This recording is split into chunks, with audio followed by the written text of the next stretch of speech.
Now, hi everybody, and welcome to the Dave Emmons Strange Reality Show. And I have a couple of guests tonight that I've known for a while, and we've talked before.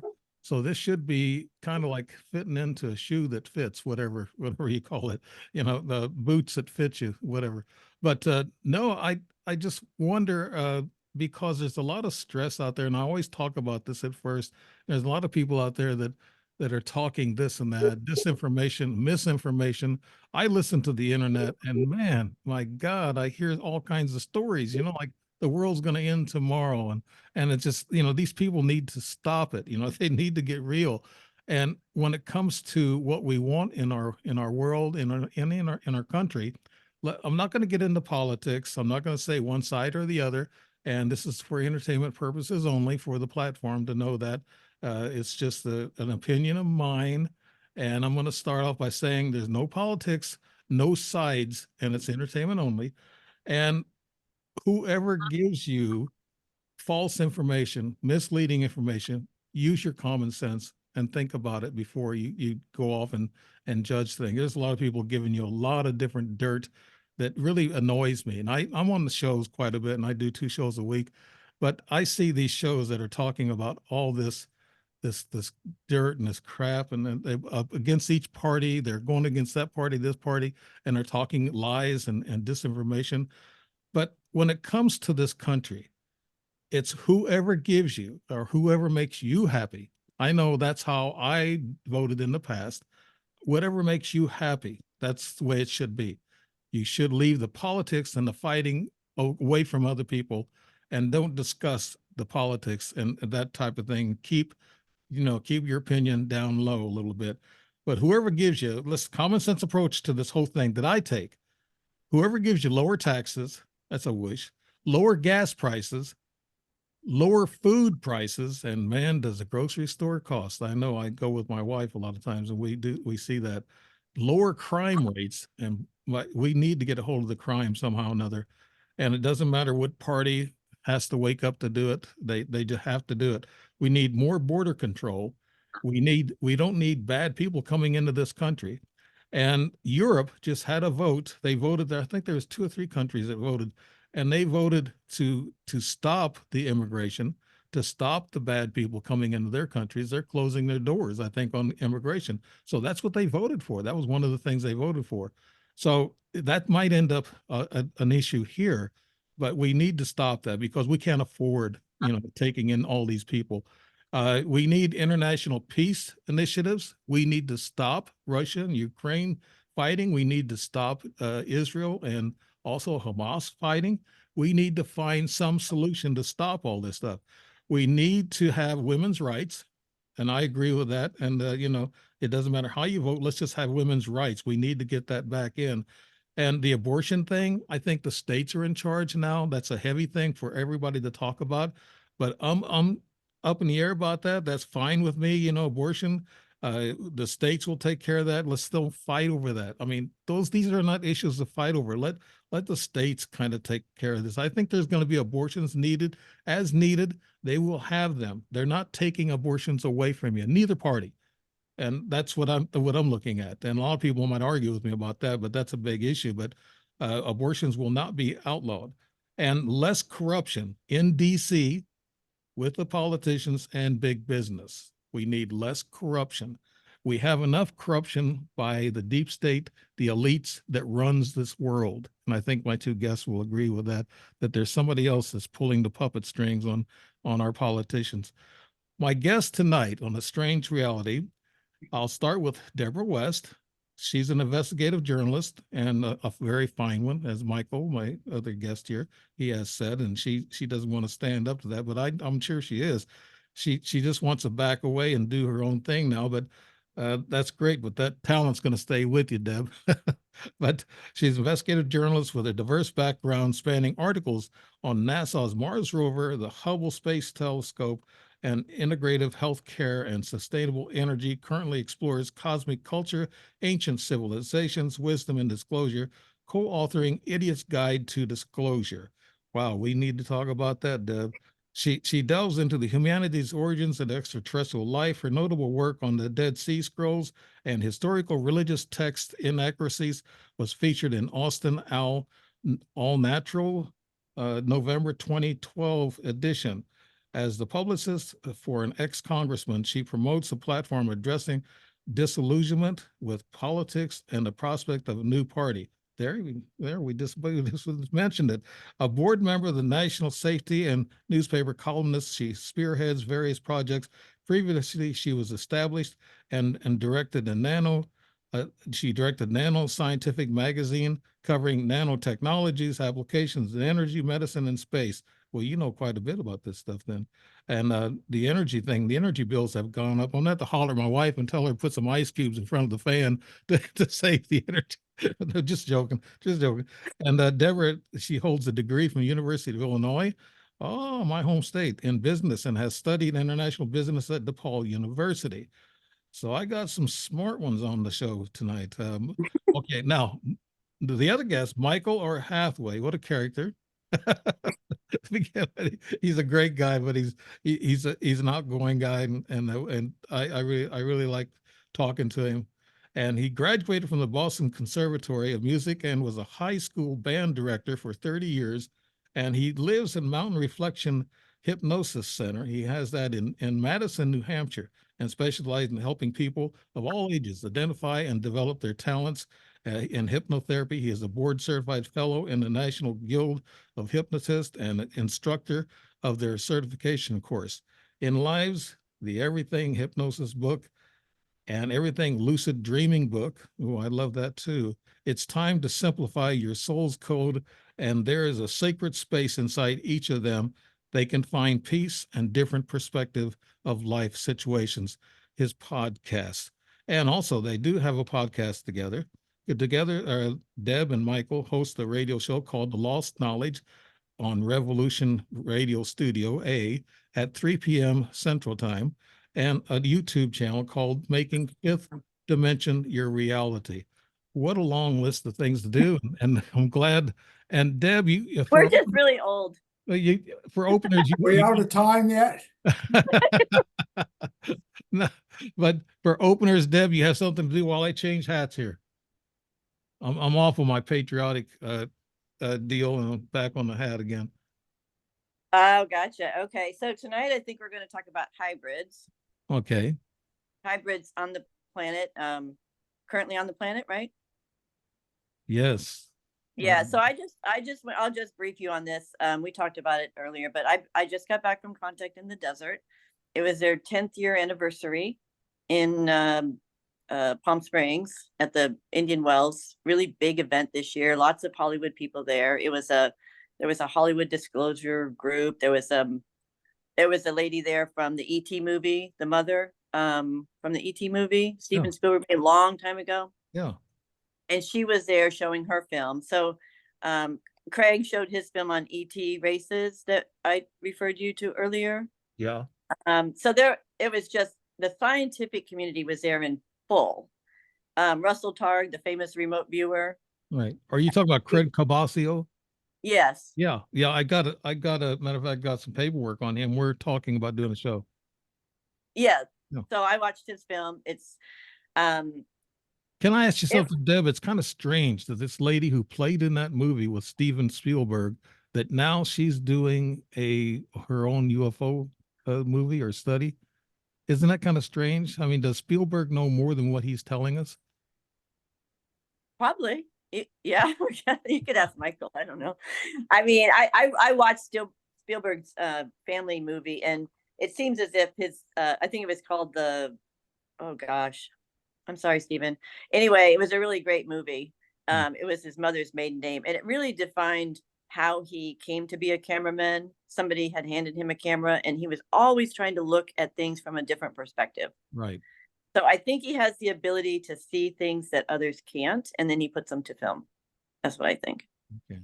Yeah. Yeah. You don't think he's getting inside information from the government or anything? It's hard to say. I'll tell you what, the place was covered with what we call blue shirts. But they're just as curious as us. They don't have the answers. They're asking questions. Yeah. Well, there is a So group. that's why Michael and I came back, because we don't ask questions. Yeah. You There, can ask us questions. yeah, there is a group that I think knows a lot of stuff that that's not even telling the military. They don't even know about the stuff that's going on. Our government officials and the military, they don't know about these black operations. They don't know about this $450 billion that goes to black operations every year. The congressman can't even ask them a question about it. So they can't question it. So that's it. Michael, you got anything to say to start off with? You want to kick us off with something interesting? Well, it's already been interesting. I, I'm catching up with Deb. I haven't seen her for a few years. This is the first time I've seen her Really? face in Oh, quite a Yes. while, and it's pretty exciting to get connected back again. yeah, And what I'm learning about her yeah. is the fact that she has the gift. Well, it's the gift and the curse. You know, it's like when you know and you do something, and then you don't want to do it, but it keeps coming back and it keeps coming after you. And we started this journey. How long has it been? About 15 years ago now, 20 years ago, somewhere along that line. And she's just progressed in her abilities to know. And she does have the ability. I mean, she knows, in other words, when you ask her something, she's going to know it. Because I would say that she's what we call a medium. She Mhm. has the ability not only to know from the ETs, but also from those that have passed over. I guess it's okay to say that, Deb? Yeah. Yeah, it is. In fact, let me read something here, because the main point I'd like to make about the Contact in the Desert this year is that my assignment was to go in as a volunteer, and I was sitting with Whitley Strieber, and Travis Walton on book signings. So the beautiful situation was people were coming up and they were saying to him, when he published his book, there was an immediate response. Millions of people sent him letters and said they had a similar experience. And they love him, they thank him, they appreciate him. They came in and said, they had old tattered books of the communion, and they said, can you please sign this, Whitley? And Travis, the same thing.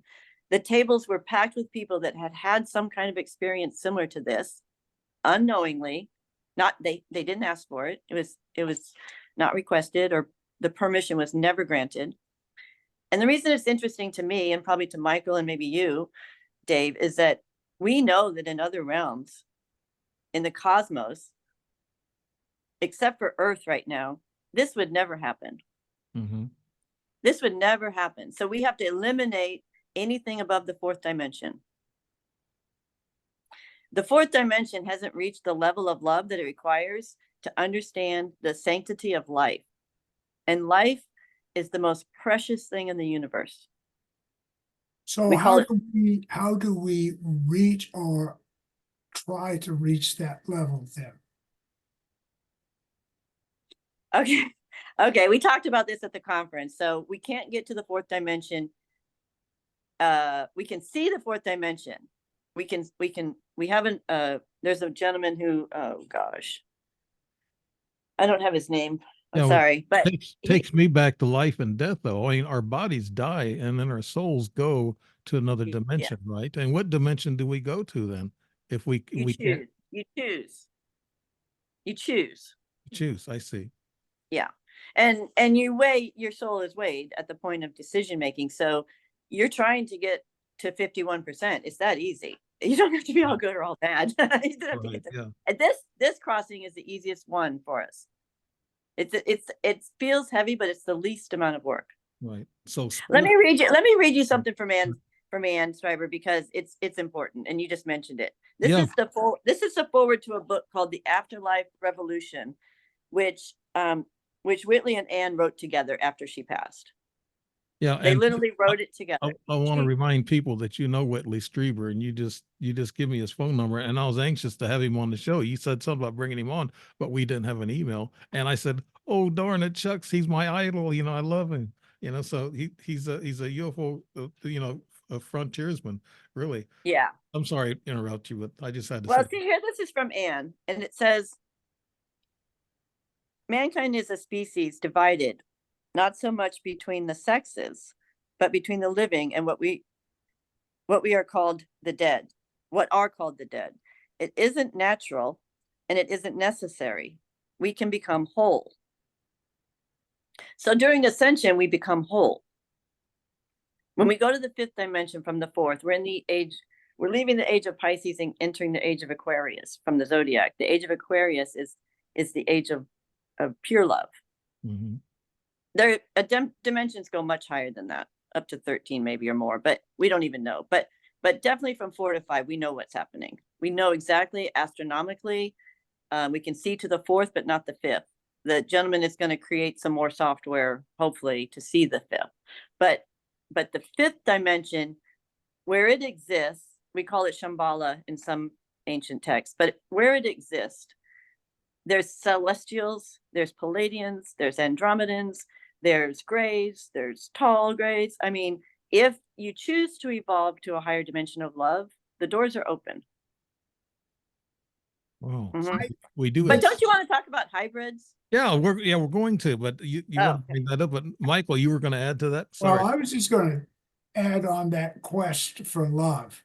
In my mind, and we've talked about this before, in my mind, there's a core in the cosmos, way beyond the universe, Mhm. which is non-judgmental, which is where all souls are spawned from. And those souls go through many transitions, different lifetimes in different areas. Like, for instance, you could play human for a while, or you might be in another realm or something like that. Right. So my intentions for the last few years is setting an intention every day to connect with that love, to be a channel for it.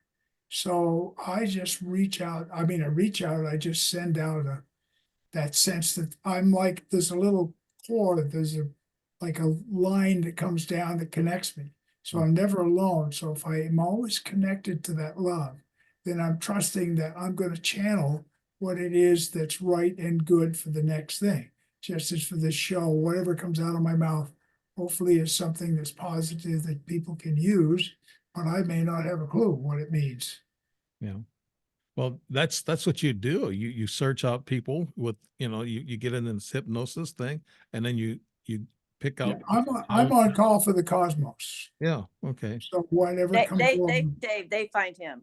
They find him. yeah, Yeah, I mean, don't know it's how it happened. my world is like He's up in the remote New Hampshire yes, mountain up in on the a woods pyramid of New on Hampshire. a ley line. Well, scammers usually find me. I'm just the opposite. No, but I'm No, sure they find us too. We had trouble getting on because of that. Oh, what a crazy day. That's all right. Yeah. Okay. Now, So the hybrids is an entire plethora of things, right? Right. So let me give you an example, and this is an important one, and then we can go on to some of the less, the other ones are all important, but this one is important to us right now, because Anne talked about it.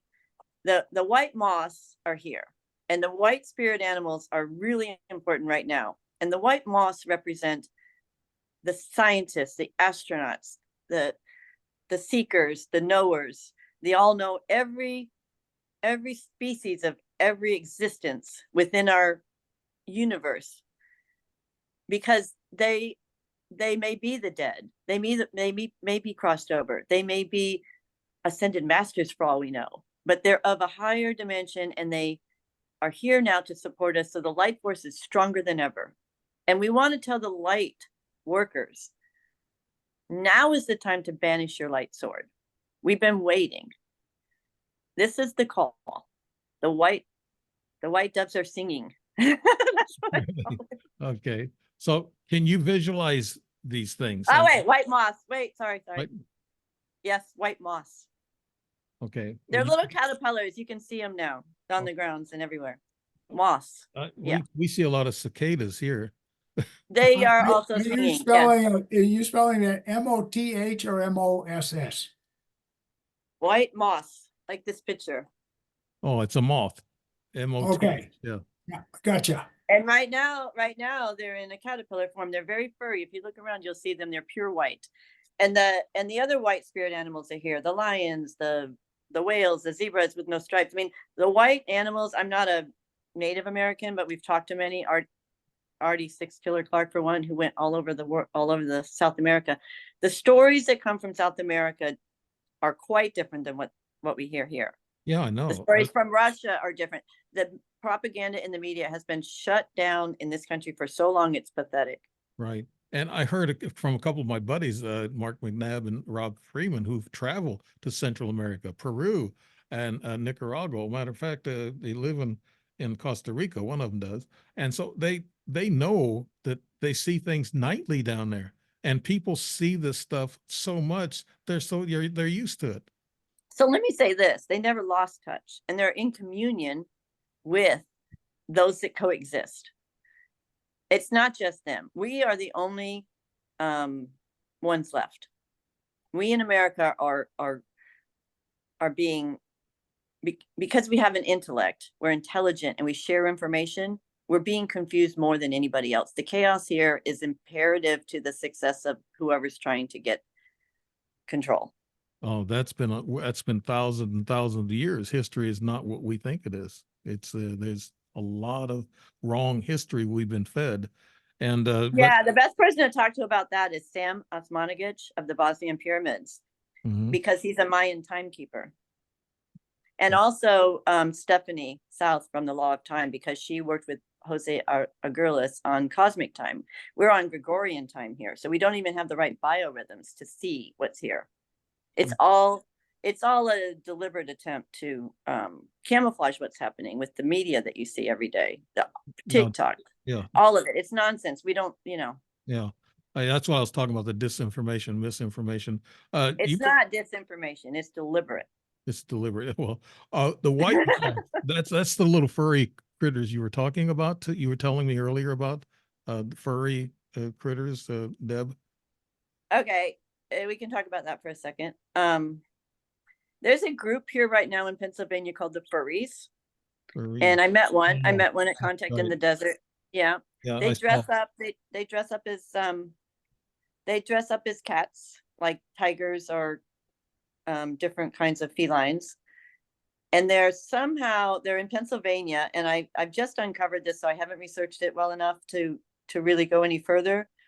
But it's very curious, Dave and Michael, that all this is happening right where they did the time experiment, that the ship that got moved in time. Mm-hmm. Right, so they were able to move a ship from a port to another port, and it came back, and inside the ship were people who had either lost their mind or were frozen in time. It was a botched effort. Yeah, that was. So perhaps there's a connection, perhaps not, but they are doing conventions. They have a second annual convention in Philadelphia or somewhere in Pennsylvania. Anyway, we can look into it more and report on it, but it was curious that there was that Contact in the Desert, and that we are seeing some of for the first time what might appear to us as a species that comes from outside of our world. They're demanding litter boxes in schools. I mean, I don't think it's nefarious. I mean, these are benevolent beings. I touched one. I was with her. They look human to me. I saw the video. They wear They're human hybrid. Yeah. They're just like our hybrids that we see. The ones in the, that have to have smoke around them. They're paranormal, but they've materialized because we think something to do with Setna. We'll report on it, but that's the first of many. I see the birds coming next. I'm going to put that out there. And there's many, many, many species. This is a Noah's Ark. It's a biological data bank of DNA on Earth. It's the Garden of Eden. So I wouldn't be surprised to see us understand more about insects. Yeah. I'm not saying we're going to see large mantises, but we may have that, or we may have an experience of the knowing, which might be enough, that these are highly sentient, intelligent life forms, and they're here for a reason, just like us. Mm-hmm. Everything on this planet is biodiversity that contributes to the whole. That was a good movie, The Knowing. I saw that movie. It's a pretty good movie. So I haven't seen that one. Yeah. Seen it? Trying to think of the star that's in it. He's very. I'll think of him probably pretty soon. But yeah, he's a prominent actor, and he was in that movie. I think it was made in 05 or 07, somewhere in there. But it's a pretty good movie. Comes to the world ending, and then what they do is they take certain people, and most of them are kids, in which they take with them on these big ships, and that's the, you know, the rapture, whatever. So we can talk about that too. So there's a I found at Contact in the Desert that there was an energetic imprint of a UFO scenario that is repeated, and it felt to me energetically like it was a construct, an energetic imprint of some kind, a neural network, a neural link, something. It doesn't feel real, and it doesn't feel, I mean, in my world, in my viewpoint, and in Michael's viewpoint, there isn't a species that we connect with that would do that, except maybe a group.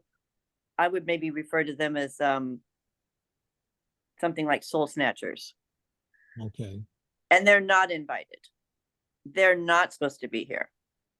In my opinion, they came through when the rift got created in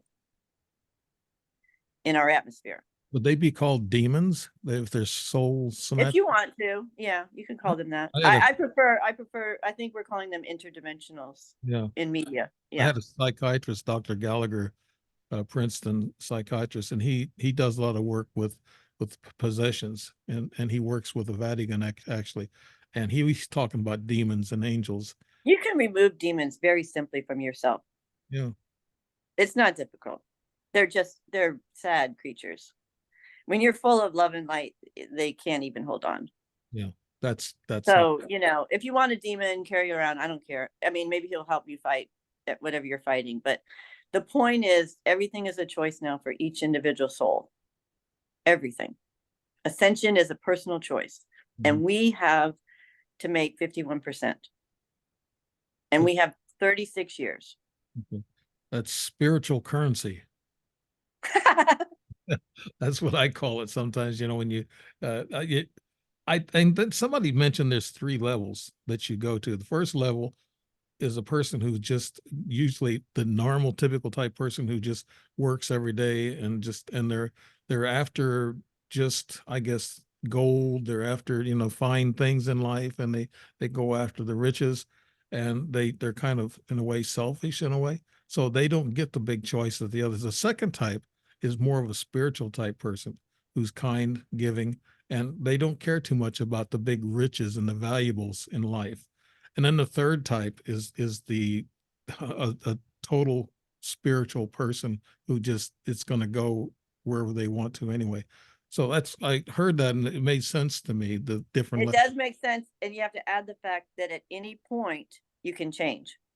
There's never a moment in so we're in a multi-dimensional holographic universe full of sentient life forms, and on Earth right now, there's an opportunity to release karma. All your karma is released, and make a choice. Do you want to go to the 5th dimension? Do you want to ascend? Do you want to stay on Earth and go around another cycle? The cycles last 52,000 plus years. Okay, Deb, you open up a can of worms. You said a holograph. Now, are we talking about this whole world is a holograph or a matrix, Deb? That you just mentioned it, and I thought, oh boy, here we go. Well, it's whereas you're talking reality, and that's an interesting thing about perception of realities. It's multi-dimension. So there are people that have the opportunity to see into realities in different ways. And so there are people that just know, that connect, and there are people that you know, intend to find it. I always look at the story that of the famous football player that I've told before, where he was in the search. When he got out of playing football, he went for searching for the truth. And he went to Africa, and he let his wife know that he had found the truth, and he'd tell her when he got home, and he died on the way home. So, you know, whether we ever really know that total truth in our life is a good question. That might be the 51%er, you know, where you get to that point of knowing. But I know a lot of very wealthy people that are very poor, and a lot of poor people that are very wealthy. In other words, the balance, mind, body, spiritual, and emotional selves, is to have that total flow of the right energy going through us. And so we can then move through other, you know, into the dimensions seeing it from the big picture or the little picture, because if we get caught up in the little picture, we can't see the whole. And there are people that live out there in the whole that can't see the little picture. And that's what happens when we get pulled into so much, as Deb had interesting experiences where she got into that point of being there, that, you know, then you don't remember what it is sometimes that you're involved in, because you're off in that other dimension. And then when you come back, it's a little bit disorientated for a while until it all fits itself back in again. Wow. Yeah, Michael, that I remember you telling me that you know, and you too, Deb, telling me that I could, you know, take myself and go into a trance or go into meditation and go into a you know, dimensional like travel or whatever. And I try that, and Astral travel. yeah, Yeah. astral travel. I try that, but a lot of times I have to have more peace. I'm too busy. It's just like when you're busy, you just can't slow down enough. But you Michael, stop and set your attention every day, and then take a breath, feel gratitude and love. And just that moment of time is creating a suggestion that can stay with you. And incidentally, Dave, I'm noticing a change in you in the last month or two in the way you approach things that you don't even see in yourself. yes, there has been a change in me. I know And that. let me add from the science perspective, because again, I was with these top scientists and I've talked to people from nanotechnology, which is seeing things very small. What they're seeing is a quickening. Okay, so as we transcend into this more light filled part of the cosmos, as Earth goes through this trajectory, we enter a side of the cosmos that is light again, and it's full of cosmic light coming through Alceron. Alceron's the great central sun of our universe. So we come bathed with light, golden light, and that's where we're headed. We're starting now. We're merging through that light storm. And is there two Earths? Yes. There's dimensional Earths. So is there parallel universes? Yes. There's ups and downs. Your choice. Your choice. Like, choose where you want to go, you know. And these are the light workers that are here on Earth now to assist in this transition, as Casey would call the fifth root race. So Yeah. it's just the thing that there's a transition taking place. Mm-hmm. And so I learned some of this after I got back from the show from an 11-year-old boy at my son's swimming pool in a suburb of Houston. An 11-year-old boy, part Pakistani, I think, and part Japanese. Wow. And he studies it. He wants to find, he asked me what dark matter is. I said, well, I interviewed someone from Stanford, and I interviewed Dr. Lynn Evans, who built the linear collider in Switzerland when we first found the God particle. And I interviewed Eben Alexander from the Proof of Heaven. And none of us know what the fifth dimension is. And then I interviewed someone at the Contact in the Desert, and he said they can't see it yet. So what we can see is in our mind's eye. Yeah. I don't want anybody to fall for a construct or an overlay that doesn't feel right for them. It doesn't fit them, because then they're going to go the wrong way, perhaps. Mm-hmm. If you see it that way, it's a choice for sure. Mm-hmm. I think it's a choice of how you act, yeah, or how you behave, or how you lead your life, or, you know, you'll feel it when it's right, and when it's not, you sure as heck know it. Right, Michael? Whoops. Notice it in my voice. I think you noticed the calmness. Oh, I know. I can tell that. That's what I know. The other thing is, Deb put it well, is what we're doing is just reconnecting with what we knew before in our soul. So my most prominent lifetime when I met Michael is in Atlantis. I can tell you so much about Atlantis you wouldn't. Right? Tell us a little bit. What was it? What was it like? Was it really? Well, now I'll tell you about that. I'll tell you about what's happening right now. Okay, in this multidimensional now, because this is the most important time, if you want to call it time. We need to be in the now, in the multidimensional now, cosmic now. In the cosmic now, Bimini is rising from underneath as we shift. The Azores also. It's the tip of the old Atlantis. Mu will rise. Also, Lemuria. We'll have an experience of knowingness of everyone that was in Atlantis. Not I. You were there. Michael was there. A lot of us were there. A lot of souls were there. They say 144,000. I don't know. But the point is, when you connect it together, it's a multi-dimensional experience in a holographic universe.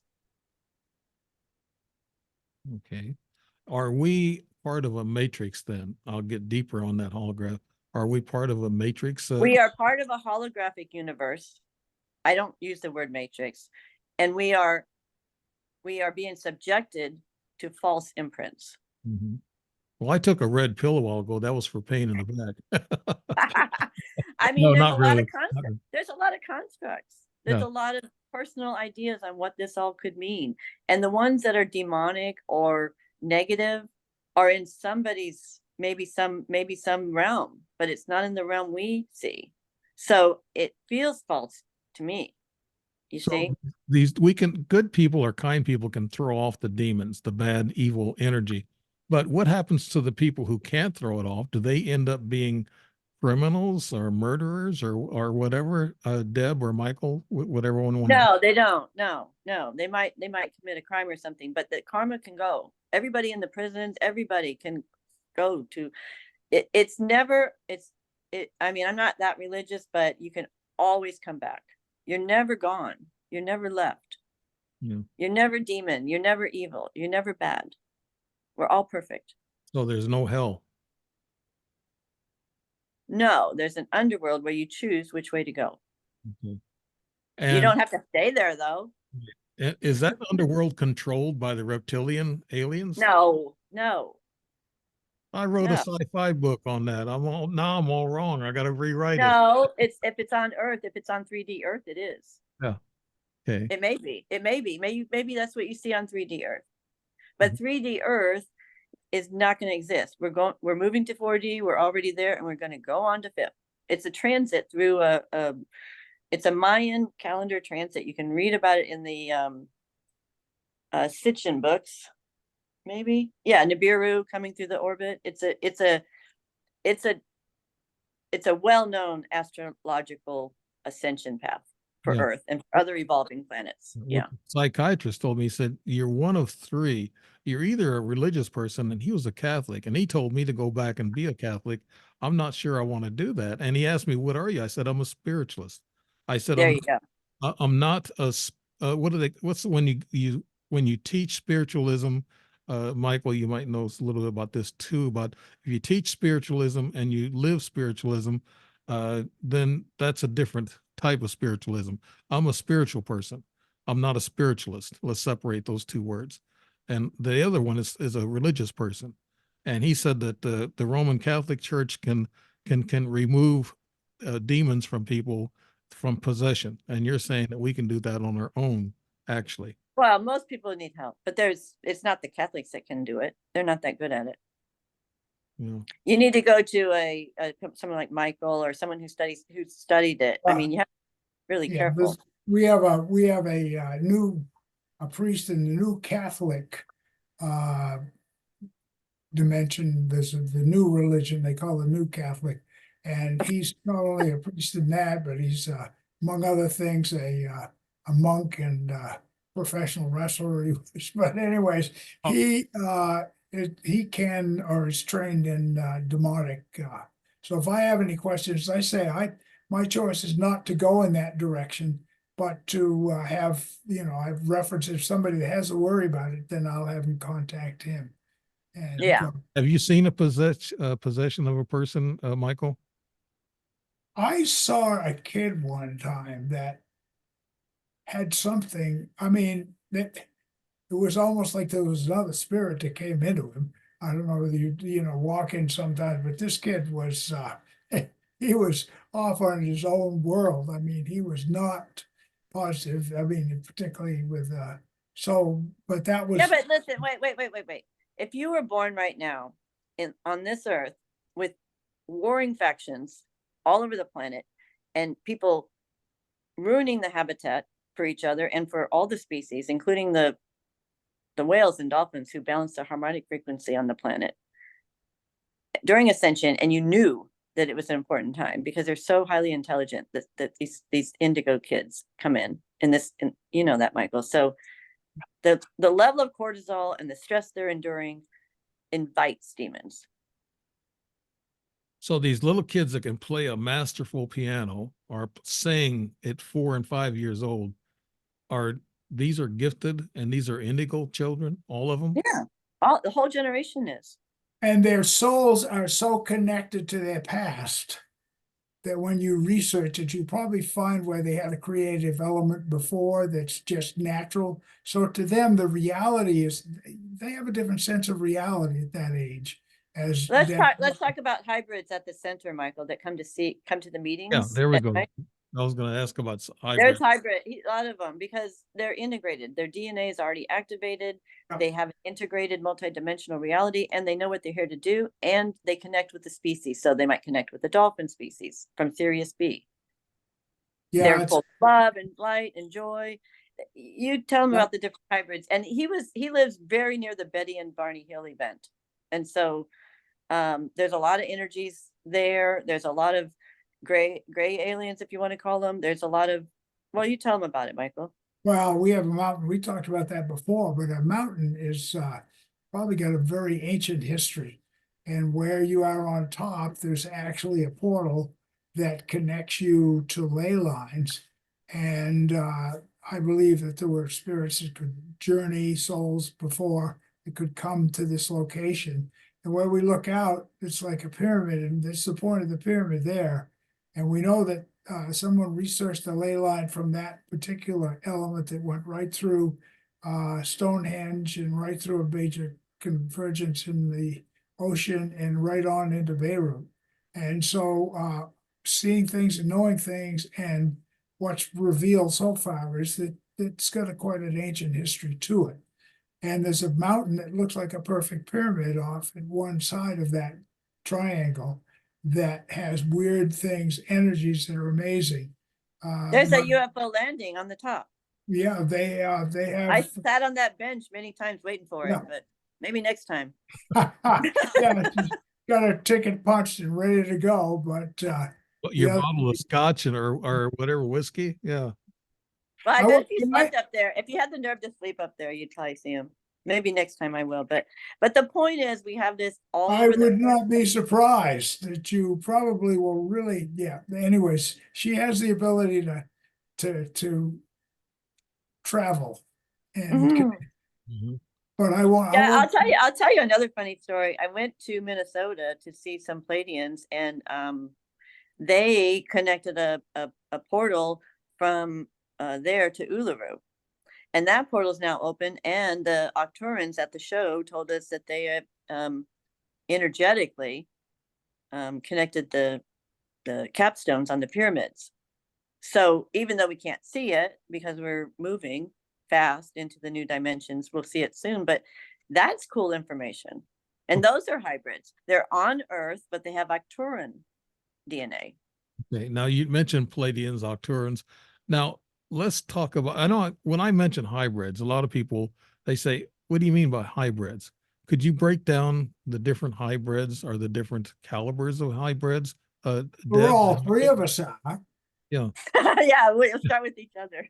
Yeah, we are. Yeah. I see hybrids as like the most sentient life forms that we've ever had on Earth, inside and out of Earth, because they have come to us to help us understand what it is to be in this new strange reality. They're trying really hard to get our attention. Yeah. You had the experience, so you know. Yes. They really try hard to get our attention for a reason, because we have to know that they are joining us. And don't get freaked out by what they look like. It's irrelevant. They might think we look scary. I certainly think we act scary, because when we see them, we go, or we run, or we get our gun, or like don't do that. That's that. Well, we heard the Arcturians and the Pleiadians and the tall Nordics. They look like us. They're human, right? Oh, they're much, but they may be more attractive. I think a little. Yeah, it looks like it. and Billy Meyer, I had somebody who was talking. Oh yeah. I had a gal that was on the show. She knew what's her name? Or Shirley. She's a movie star. She's the one that Shirley MacLaine. Shirley MacLaine. She knew her.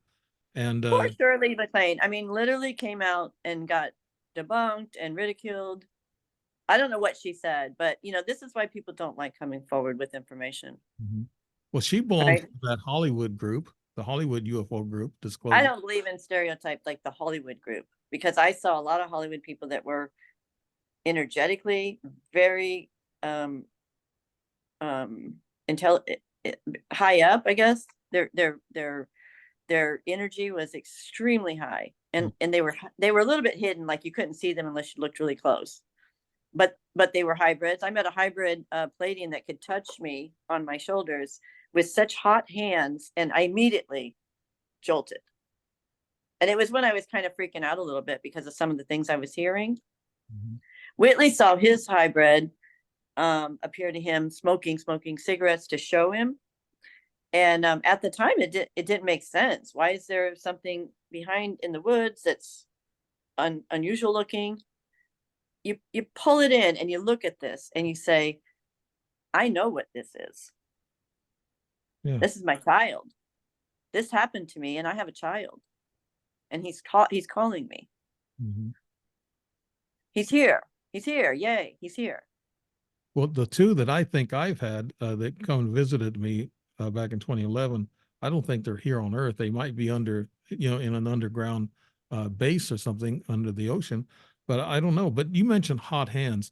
The ones coming in through the Philippines, they're from the old Lemuria probably, or somewhere in that, coming up through there. Yeah. The bases are military bases, probably run more by Earthlings. Probably. Right, and they just coexist together. If there are ETs working with them, they're people that we don't want anything to do with. Yeah. Because they're doing things that nobody else would do in this universe.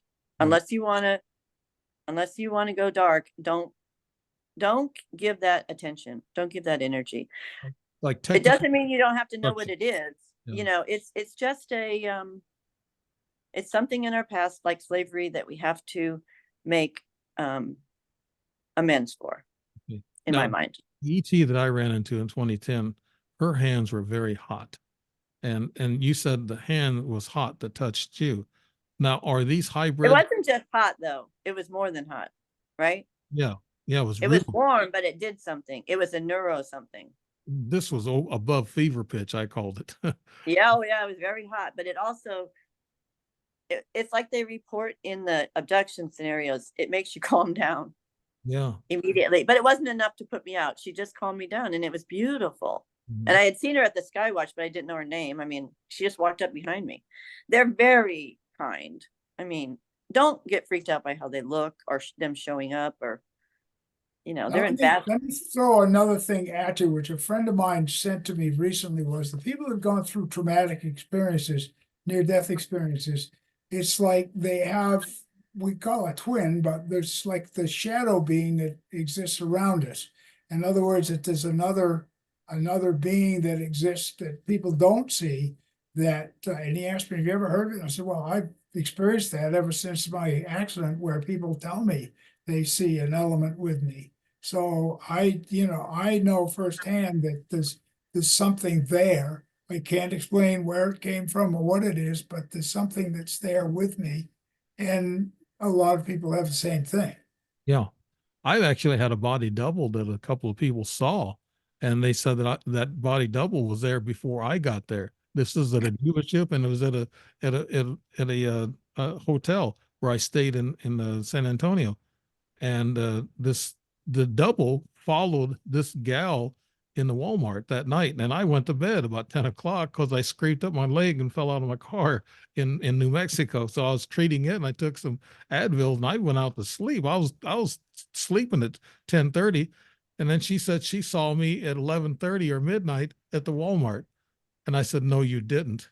You didn't see me. She said, oh yeah, they had the same clothes, same everything. And then when I got the car dealership a little bit later to repair some hail damage that I had in Arizona, there was a guy who told me he saw me sitting at this chair for 2 hours. I said, no, I just sat down. I just give the guy a paper for an estimate for my damage. And he said, and he got mad at me. He's about ready to kick my butt because you're lying. He said the same clothes, everything. He said, that was you.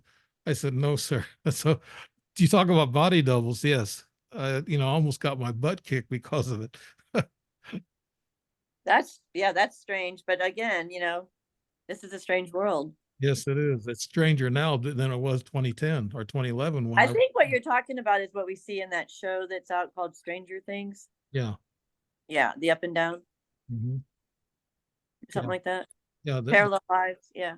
Yeah. And I have, like Michael was talking about, I think a psychic told me I walked into her building and she looked at me, she stared at me, she said, do you see what's following in behind you? And I said, no. She said, it's a tall, dark figure. And she was scared of me. And I said, it's not harmful. I said, that's okay. You know, this was in Sedona too. This is where, like Michael said, something follows you around. And I think they help you. And then they tweak your health. I think my health has been tweaked several times at night in the past several years. I've had visitations when I felt the energy go through my whole body and it woke me up. It felt great. It was I mean, it's ironic. The ironic part about the abduction scenario, and I mean, can we talk about genetic manipulation real quick? Yes. Okay, so the way we've heard this story is that there were millions of years ago, before we had become aware of material life, we were spiritual beings, right? Mhm. And then we decided we wanted to have an experience in body. So when somebody decided, maybe not the average population did, maybe the elites at that time decided that there weren't. No, this was way, way, way before that. There were no elites. This was just pure spirit. Mhm. This is during the time of the like it was a time on Earth where people just explored the cosmos in non-human form, spiritual form. 300 million years ago. I don't have a time on it. It's not really, it wouldn't make sense in Earth time. It's During the time of the human design. Yeah. Maybe they can find it on the cuneiform tablets or the Dead Sea Scrolls. But but if you just think about it happening, we went into a spirit, we went into a body, we chose bodies, and then we had an experience of flesh. We liked it and we stayed in it for millions of years, right? So in that process, we had people from these other civilizations, Pleiades, Andromeda.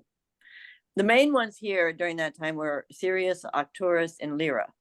They came with this beautiful idea to make a creation here of sentient life to go along with all of the animal species that had already been here. And there's a creation story from Uluru about it, from the Pleiadians. It's beautiful. They flew in on a big ship, an Andromedan ship. It was a medical ship, and it has a name that I can't remember, but maybe I could connect you with her, Valerie.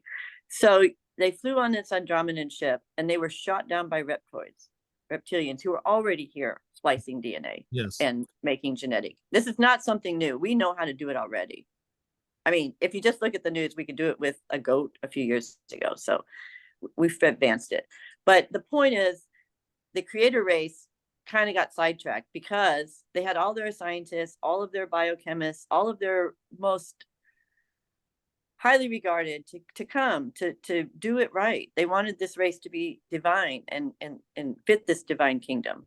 They call it Garden of Eden or something, but they got shot down. So they made do with what they had left. They had to do it differently than they intended. They had to make it work. Mm-hmm. And they worked with the current part of the mammalian race that was here, a type of a chimp that's not here anymore, right? And they knew how to create life in the right way, in the beautiful design that humans have, with the Merkaba and the connection to your pineal and your crown chakra open. So those life forms, been here a long time. In body, out of body, they're still here. So now the others I don't know about as much. I do know the Greys are beautiful. I do know they're in the future and they're here to, get genetic material. But they wouldn't, even the Greys wouldn't do it the way some people are describing it, I don't think. I had a visit by a Grey. I think they just take samples, and the DNA frequency samples, and they take I guess sperm too, or what, eggs, and they develop hybrids. So I'm right. Yeah, that's what they're doing. But those are peaceful. Are the grays, are they part mechanical and they're part biomechanical, or is that Mhm. are they? Yeah, they wear kind of a biosuit that's connected to their bioenergetically to their small crafts. Mhm. And they're sad right now. They're sad because um they're getting a bad rap. They didn't do all this. Mhm. What don't the Pleiadians and the tall whites, don't they use them as worker bees? From what I heard, Deb, that's what I heard. Probably they're really not treated well Yeah, sometimes. okay. But They haven't hurt anybody. They haven't done anything wrong, is what they're saying. So I'm just saying that we need to be open-minded about this, and we need to look for answers that we haven't looked at before. When the puzzle pieces don't fit, they don't fit. right, I'm starting to. Everybody's screaming the government's lying to us. Well, let's look at it. Are they? Are they or aren't they? If they are, then let's make up another solution to what's going on and let's go with that. Well, in my opinion, I think they are lying to us. Okay, well then why would they lie? Maybe they have a reason. Okay, you mentioned disclosure, and you two have been working with disclosure. My idea about disclosure, and this is probably what gets me followed and then tagged, but my idea of disclosure is it's not the Pentagon or the military or the higher ups in Washington, D.C. that's stopping this disclosure. Remember here last year, they kind of stopped the meetings, the Senate committee hearings. They stopped them because they didn't want to give no more information. I think here's what I think. I think it's the cabal, the elites around the world, the 13 rich families, the rich banks, the MIC, military industrial complex. I think they are the people who are saying, no, we don't want disclosure because we don't want people to know where we've been getting our technology to use against us. Does that make sense? Sort of. I mean, it's widely talked about, this Bilderberg group of elites that meet regularly in a place, somewhere near Austria or Italy or Switzerland. If that were true, how would that change what we're doing? Well, we're not getting disclosure. Well, I don't need disclosure. They're not stopping us. We're stopping ourselves. You think so? We're too afraid to look at the reality, the strange reality around us. Well, I know most people, I mean, 50, 60% of people are afraid of the reality of it. I'm not. Why? Because they don't want to know. They're afraid. Why? I think there's a lot of religious people that are afraid to even know. I've been to churches where I told them I wrote a book on UFOs, and these guys in the men's group looked at me and said, "We don't talk about that," and they turned away and walked away from me. What do you say about that, Michael? Wow, you scared the daylights out of them, didn't you? Yeah, I did. You know, My question is, so we got light workers, we've got hybrids, we've got transition team members, we've got a whole bunch of different people here on Earth right now. Mhm. How do you foresee it coming together to bring this path of peace and love? We can't even bring Seriously. people together peacefully. I mean, now, I mean, politically and Wait, stop. Did you remember when, you're probably too young, do you remember what Ronald Reagan said? oh no, I'm not too young. Do you remember what he said? Oh yes, I was What'd he watching say? him in my living room. What did he say? What comment are you talking about? Oh, about Yeah. If we were in a war with the extraterrestrials, we'd all come together and fight. Perhaps Yeah. it would take an extraterrestrial Yeah. revelation to bring this world together to solve our mutual problems.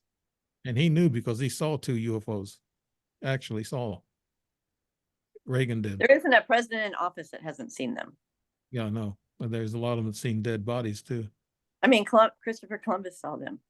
What are we waiting for? Let's move on. That's what we need to do. We sit around and wait for the same people that have lied to us since Roswell crashed to tell us the fucking truth. Yeah. Well, how you gonna Pardon me. How you going to tell people that are really stuck in religious dogma? These are people to talk to. I think they're nice. You know, okay. Slow down. The purpose of this disclosure is to coexist. Okay, you see this? Yes. There's no religious dogma. It's stories that people have of how they got here and why they're here. Right. Okay. If there's extraterrestrials out there, this thing is going to be a mile long. Okay. We have no choice but to learn people's cultures, beliefs, religions, values, everything about them. But the one thing we need to do most right now, you probably can't read this because I'm going to read it for you. This says, resist the ET intervention from the allies of humanity. And what they're saying is, this planet has got the most valuable thing in the universe. We're soul carriers. We have life force, energy. We have the cosmic pulse of life. It's very sought after. What about extraterrestrials? Do they have also the life force in them, the spiritual? No, not the ones you're talking about. They want it. Really? Sure. Well, I know the reptilians probably don't, because they're pretty bad. Yes, they do. Yes, they want to move into the fifth dimension. Or they want to stay on this earth that doesn't belong to them. Neither choice is okay with us. But nobody's saying that. Everybody's talking about Donald Trump and the porn trial. I mean, move on. If you all hate it so much, stop talking about it and stop giving it energy. Well, and talk about things that matter. That's what my opening was about, things that matter. Let's come together and figure out how to lower our grocery prices or gas prices. I don't think grocery prices matter.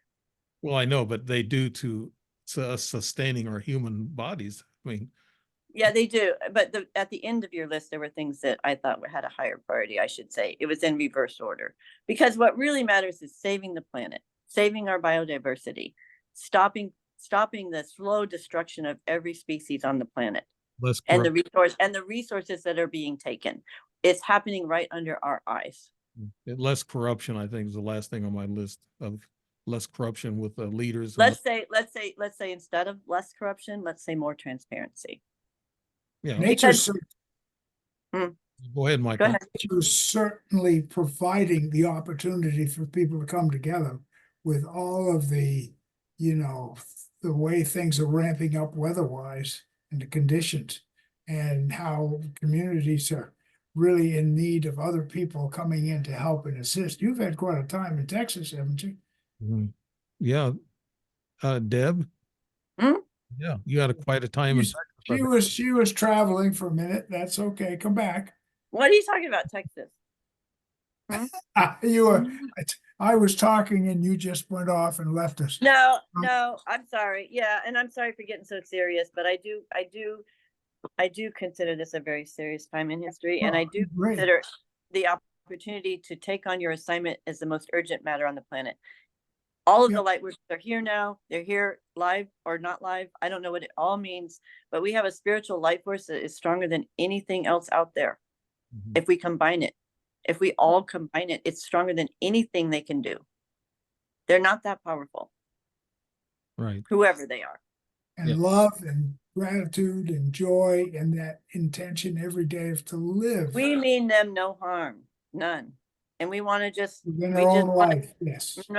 just want sanctity of life. We want the divine spark of every life to be acknowledged. We want the hybrids to have rights on this planet. We want their sovereignty.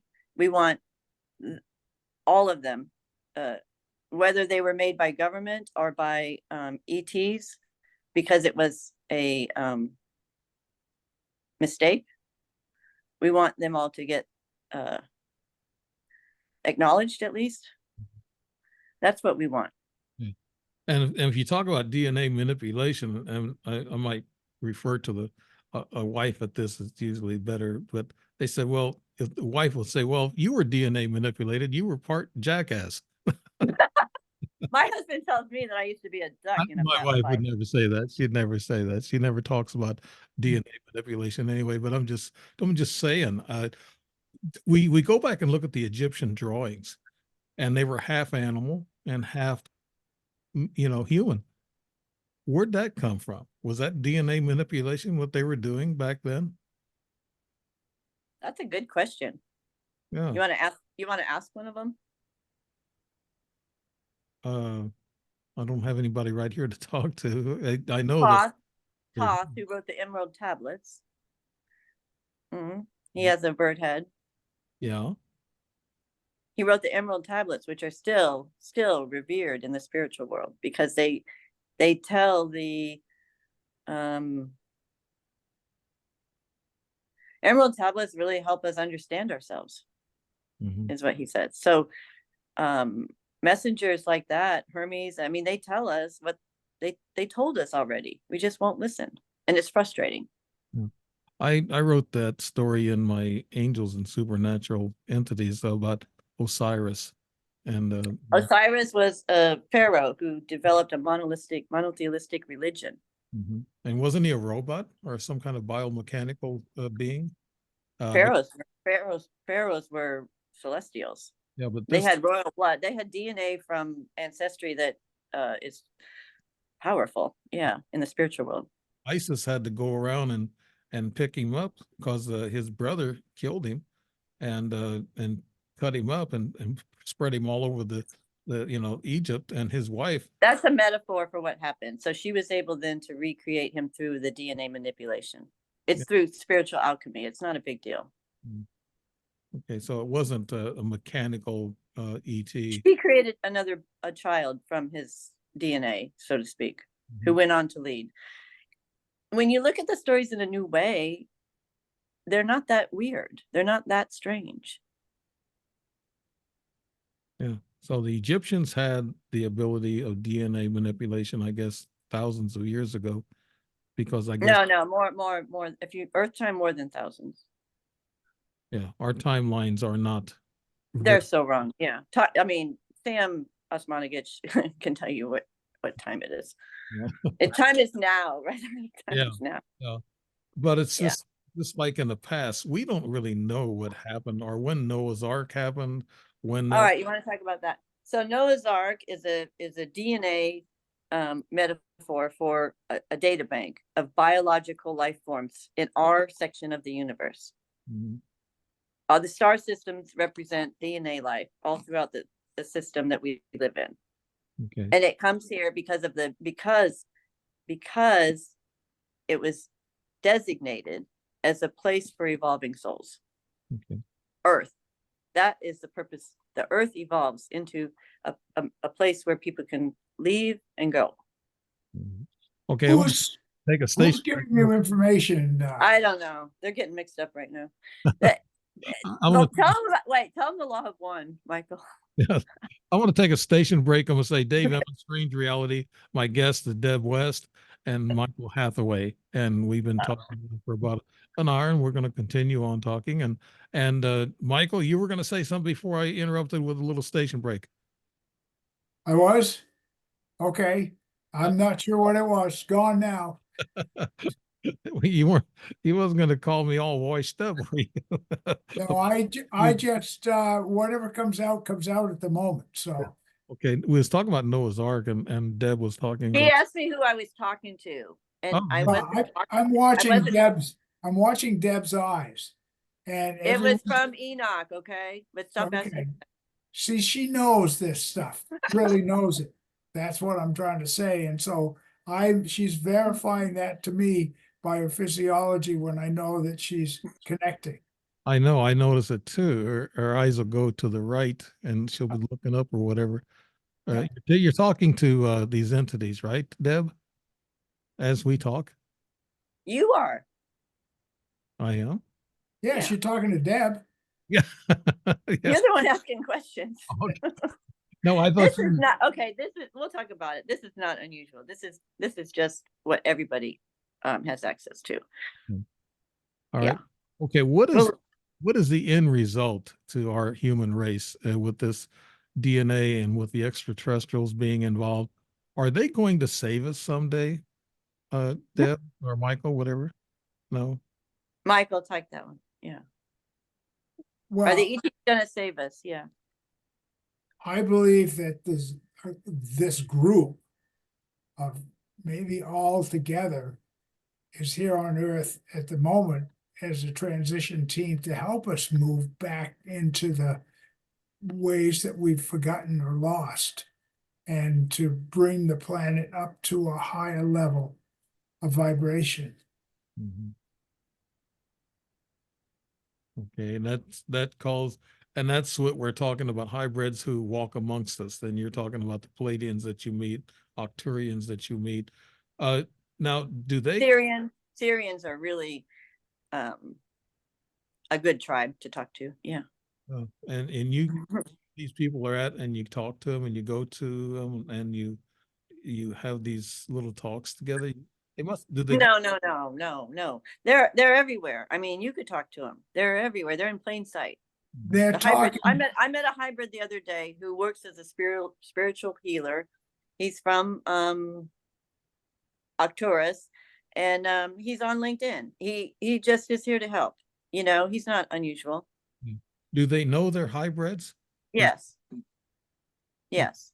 When Deb is in the zone, they're talking through her. Okay. She's channeling. All right. I wish I can get to that. So she doesn't really remember sometimes totally what's there. I mean, the other day I was talking, you filled in a lot of gaps between the time you got home and the other. So it's like a full body medium is one that actually allows the spirits or the entities to talk through them. Mhm. So back to the contact in the desert.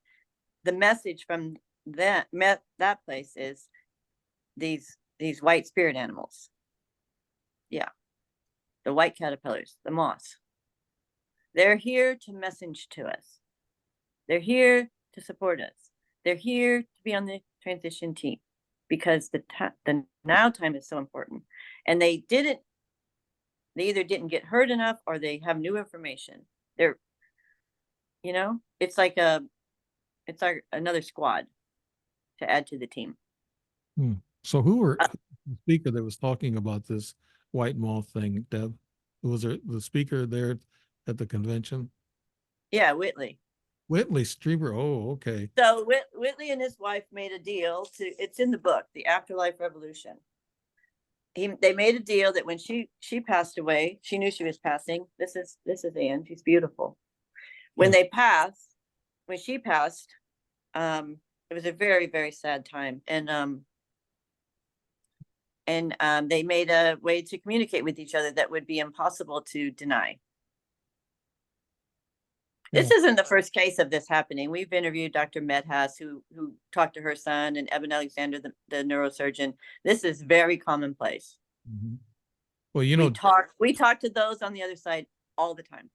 John Yost made a documentary, and he had Whitley Strieber as the narrator on his film, and he passed away last year. And matter of fact, I just ran, this is kind of a synchronicity. I just reran his show that him and I had about a year or so ago. And him and I were good friends, and hell of a nice guy, really nice. So I ran that show again in dedication of John Yost, died of cancer about a little over a year ago. It was sad. And he had a lot of close association with Whitley Strieber and made the documentary, and he narrated it. Yeah. So it's a hard work when you get out there and you tell people the things that happen to you. And I know I'm an experiencer, and I know Whitley Strieber probably started off on a hard way. And anybody who witnesses these things, to me, it kind of upsets you when you're talking to people in a group, in a meeting, and you see some of them roll their eyes. It's kind of like, it kind of gets to you. It's like, oh, you want to stop, but you can't. because we all have a job to do. We can't stop. No, we Yeah, can't I stop. can't stop. I wanted to stop actually doing podcasts because I was being followed, and I thought that scared me. And that's Just say, come on up. Come on. Come on. You want to sit here? Give you a front row spot. but I wanted to quit then, because I didn't want to, cause any problem, any danger with my wife. Also, it doesn't matter about me, but I don't want to bring my wife in it. But I thought about quitting. A lot of people said, no, don't quit. Keep going, do your podcast, write your books. And I'm going to publish the fourth one here pretty soon. So I'm doing what I think I'm supposed to do. I think what I'm told to do by them or they, you know.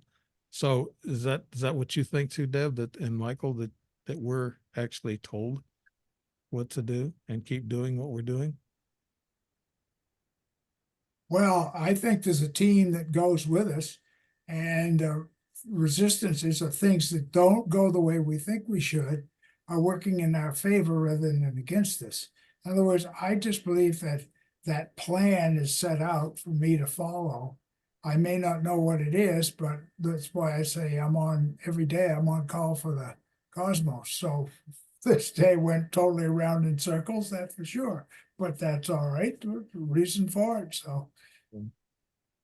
And Deb, you also, do you talk to people or No, no. Let me tell you a story. If you would have met me even 10 or 15 years ago, this is not the person you would have seen. We are changing. We are changing. We are changing from carbon to silicon based. We are moving into a density that's full of golden light. We are upgrading to a new species. We are the ones transmuting. We hybrids here are becoming a more evolved version of ourselves.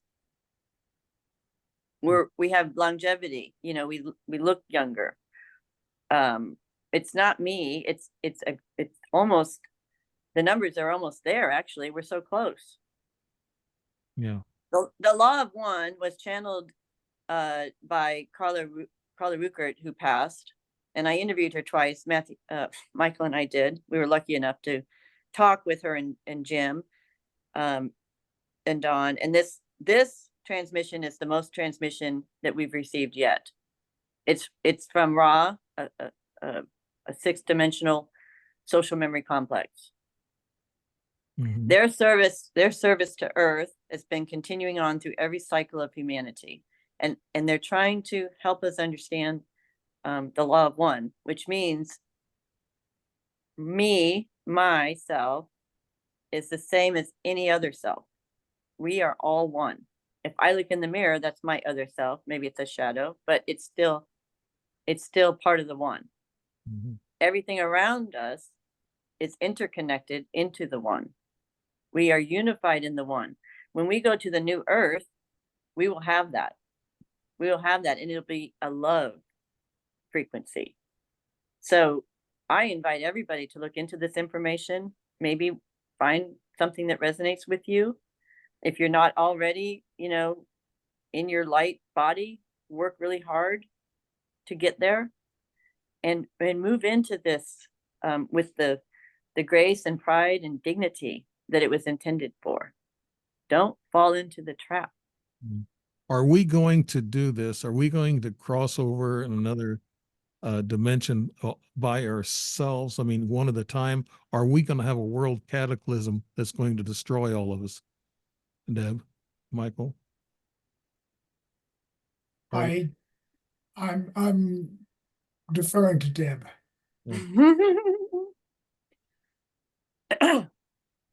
I think that the cataclysm scenario is a construct in the reptoid realm that I don't understand completely, but I do know that Earth is going with or without us. It's a planet. All the planets have an energetic signature, all the stars, everything out there. So it's that much is certain. There's no question of that. The transit will happen. We will ascend as an Earth. The people have a choice. The souls are going to go and come. Now, if they die here, it's the same thing. If they ascend in body, if you look up Robert Pettit, he was a Texas A&M university professor, and he wrote a book called You Can Ascend in Your Body. It's the best book written on ascension, I think. It follows what's happening right now very clearly. And we used it in one of our first articles, I think, on Lost Knowledge. Yeah. I just Because, yeah. Look at that, Robert Pettit. And that really helped sort of clear the way, I think, for this to happen was for people to talk about it in those terms, because it's a scientific thing as much as it's a spiritual or religious event. I think Michael started talking about the weather. The weather, we have weather changes. We don't know if the governments are doing this to us, causing the weather and earthquakes, or is it a cyclic thing that happens here on Earth? Okay, if you built underground bases and were bombing reptilians in your Earth, do you think you might cause some havoc? Yeah. There's people who hear bombs going off all the time. They don't know where they're coming from. Well, they're on the surface too now. So, I mean, what does that tell you? Yeah. Okay, so too much energy towards war. Because you can see what you don't want long enough, maybe you'll change your mind. But if we wait and look at this too long, we might lose our place in line, right, Michael? Place in line. So yeah, you got to get up in front of the line to get the best. I swear, if I'm not first, I'm gonna cry. You're gonna have all. I'm gonna go in there and shake Madam Blasky's hand. Thank you so much, and Ruth Montgomery. Oh, yay! And I got a lot of spiritual currency to sell you. Yeah. Okay. But no, the weather changes, and also we're seeing more and more. Our people are, because of their cell phones, we're seeing more and more UFOs or UAPs, what the government want to call them. Does that mean anything? Because of the cameras on the cell phones. Yeah. Do you think that they were around 100 years ago, this many of them? And there's a lot now. I mean, quite a few are being seen. Now, this is what I think on that, and I don't know if I'm right, but I do think that there was a rift created somewhere in our lower orbit, or somewhere in our near us, and it opened. It was during the time of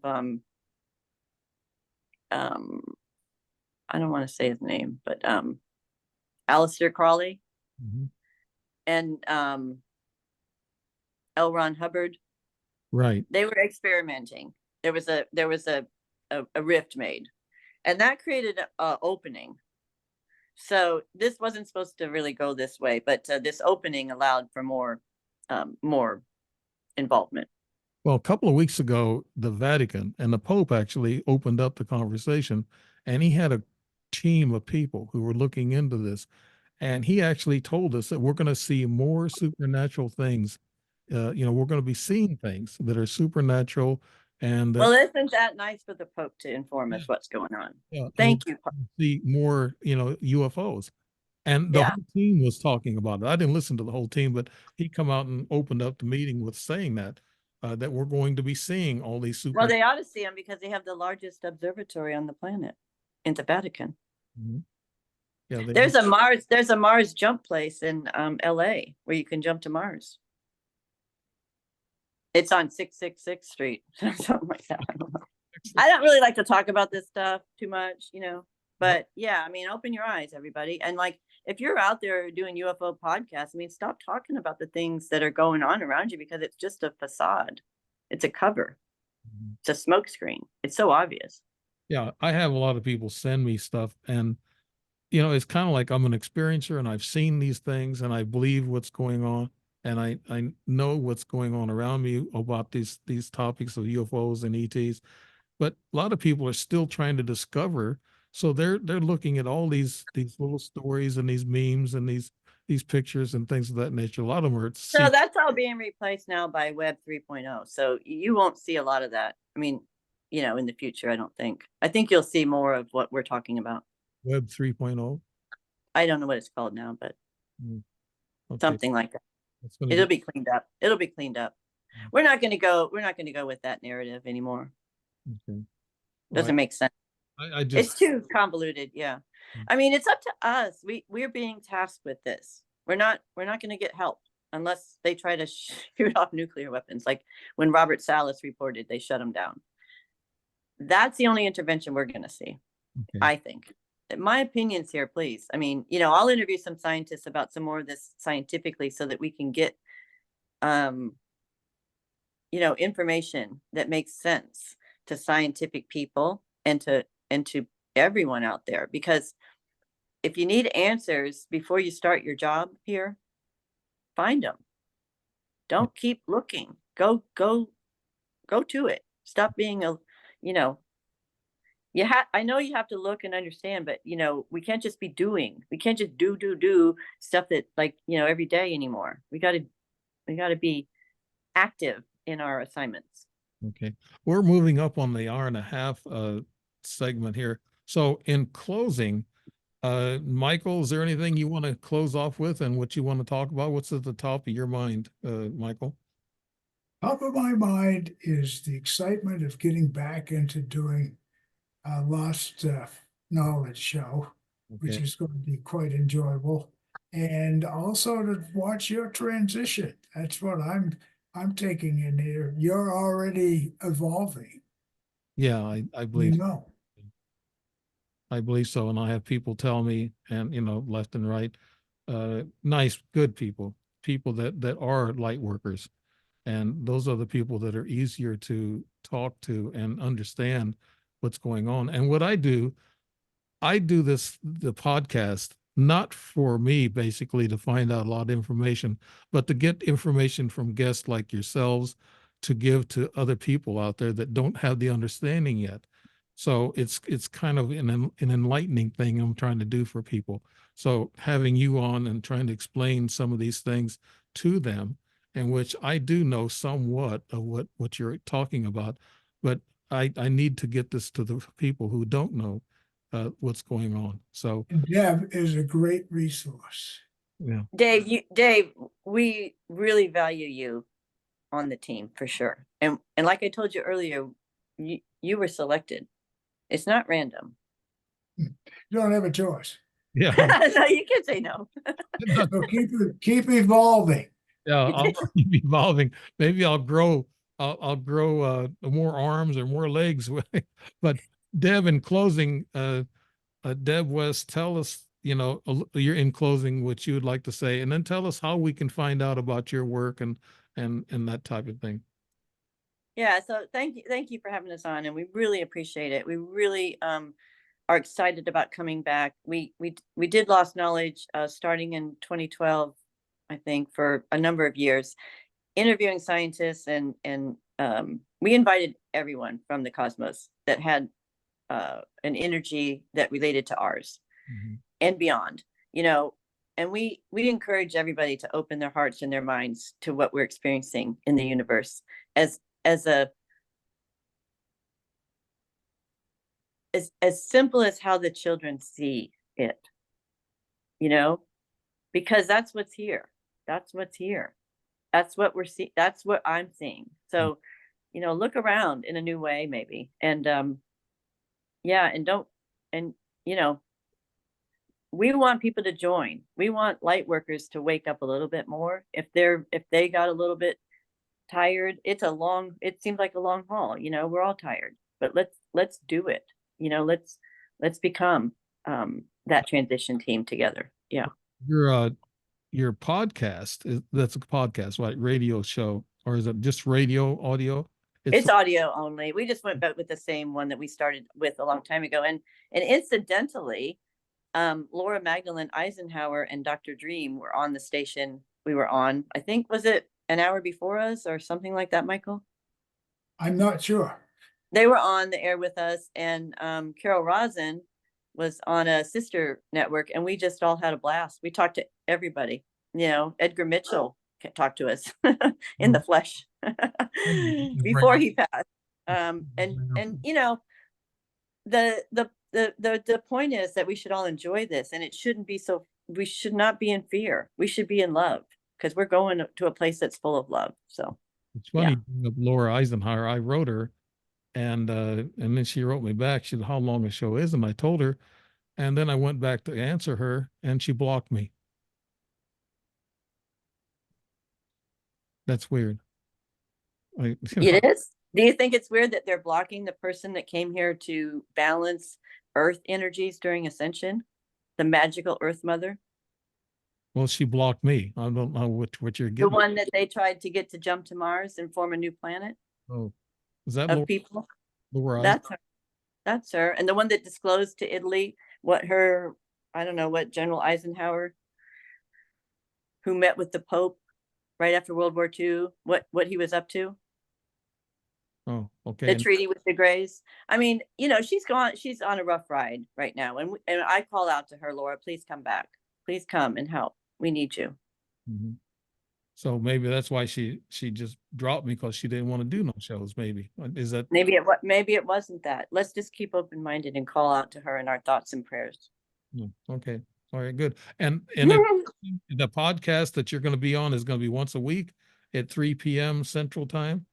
And yeah, on Revolution Radio Studio A for an hour, and then we'll follow it up with some articles from what we've learned from the guests and all the reference material in the notes. We're going to talk about things like how to see the fifth dimension, how to beat the space-time continuum that we currently have in our history books, and maybe we'll talk to some crossed over scientists. That'll be really fun. I've had some interesting singing moths, white moths. Yeah. I've had some interesting scientists the last couple of months, and I think that's what draws attention to whoever is watching, and they watch everything. But I want to thank you too, Deb West Michael Hathaway. Thank you so much for being on the show tonight. Thank you for having us on the Dave Emmons Strange Reality. And I want to thank everybody for watching and listening. And matter of fact, my show goes out on about 18 different platforms. And so I put it out there, and I got actually an admin crew that's working with me on publicity and all this other stuff. So it's either up or out. And I think they're telling me that our guests, our people that are talking to us, telling me to either get it up there, or just do something else to enlighten people. But maybe the show name could be Strange but Beautiful Reality. Oh yeah, I might. Yeah, my numbers are going up, so that's a good thing. But it's not all about the numbers, and it's not about making money, because I'm not. But it's sometimes when people give me compliments and they say, Dave, you woke me up a little bit, about all this, and you enlighten people, and that makes me feel better. That's just as good as money. Okay. All right, everybody. Good night. Dave Emmons here at Strange Reality, and Deb West, Michael. Thank you. Yeah. Thank you very much. Good night. Bye, guys.